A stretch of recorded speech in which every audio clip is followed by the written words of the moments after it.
हाँ मैं चाहता हूं गुल को। मुझे माफ कर दो, मैं नहीं चाहता था कि ये सब कुछ हो।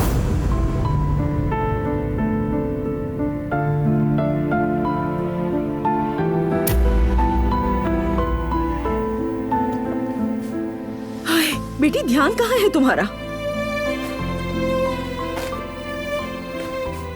मेरी जान देखो कितना गहरा कटा है।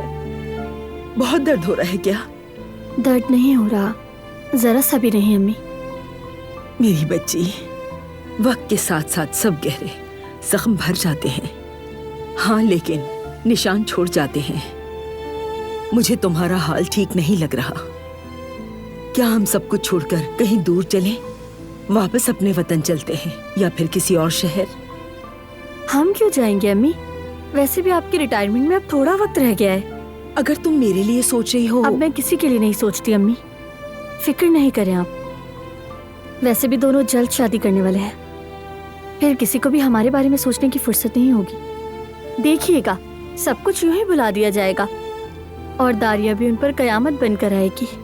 अब उसे ही संभालने दें सब कुछ, और आपको इनके बारे में सोचने की जरूरत नहीं।